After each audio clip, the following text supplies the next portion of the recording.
Hi everyone, in this video I'm going to be giving you some tips on how to make your Canvas course a little more mobile friendly. Plenty of students are using the Canvas mobile apps to access their courses on their iOS and Android devices, so it's important to try to make your courses mobile friendly. So let's go into our first tip, and that is to front load your content. Make sure important information within a page or an assignment is presented first so there's less scrolling required for the student.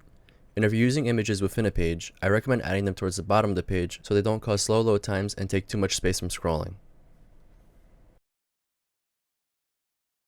Our next tip is to design for touch. The primary mode of interaction on mobile devices is usually via a touchscreen. For items that require an action like clicking, these are usually links. You should have enough space between them to avoid accidental clicks.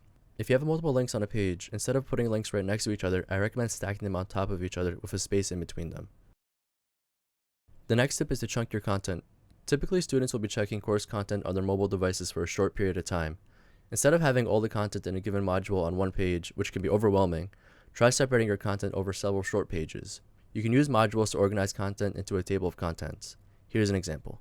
As you can see here, instead of having all my week 1 content in my week 1 overview, I split it up into two sections, week 1 materials and week 1 assignments. From there, anything that would be in the overview gets its own dedicated page. Our next tip is to use module text headers to organize your course. If you're using indentations as a way to organize your course material modules, please note that these indentations will not be seen on Canvas Mobile. Instead, I recommend adding text headers to organize your content and to help students navigate your course. Here's what it looks like on mobile. To add a text header, just press the plus sign in a module and choose text header. Be sure to use a consistent naming scheme.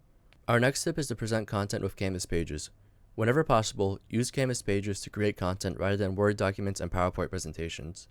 Canvas pages are much easier for students to read in the Canvas Student app, and especially if you have a document with multiple links.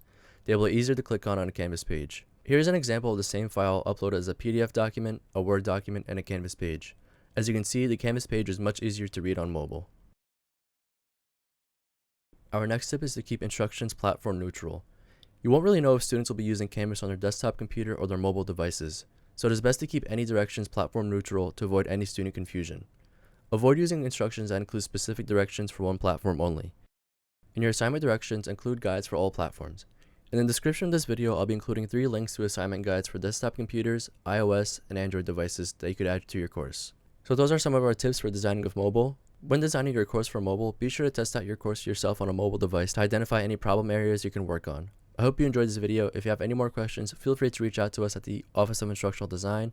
Our email is oid@docs.rutgers.edu, and be sure to check out our website, tlc.rutgers.edu, for more information.